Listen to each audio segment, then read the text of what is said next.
Hi అండి. నా పేరు ప్రమోద్.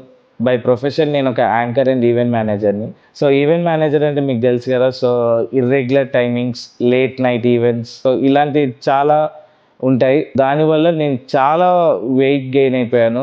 చాలామంది అంటారు వాకింగ్‌కెళ్ళొచ్చు, జాగింగ్‌కెళ్ళొచ్చు అని. సో, ఈ టైమింగ్స్ ఫాలో అవ్వడం అనేది చాలా కష్టము. సో, ఇవేమీ నాకు కుదరట్లేదని చెప్పేసి నేను సెర్చ్ చేస్తుంటే సో, నాకు కేహా స్లిమ్మింగ్ అండ్ వెల్‌నెస్ గురించి తెలిసింది. సో, శ్రీరామ్ గారిని కలిసాను. సో, నా వెయిట్ గెయిన్‌కి రీజన్స్ అన్నీ ఆయనకి ఎక్స్‌ప్లెయిన్ చేసిన తర్వాత, సో, వీళ్ళ దగ్గరున్న అడ్వాన్స్ టెక్నాలజీ తోటి నేను ట్రీట్మెంట్ స్టార్ట్ చేశాను. ఎట్ ద సేమ్ టైమ్ దీనికి శ్రీరామ్ గారు మంచి డైట్ ప్లాన్ అనేది ఇచ్చారు. సో, ఈ జర్నీలో నేను 15 కేజెస్ తగ్గాను. సో, అండ్ నా వెయిట్ లాస్ జర్నీ అనేది వీళ్ళతోటి కంటిన్యూ అవుతుంది. Thank you so much KR slimming and wellness.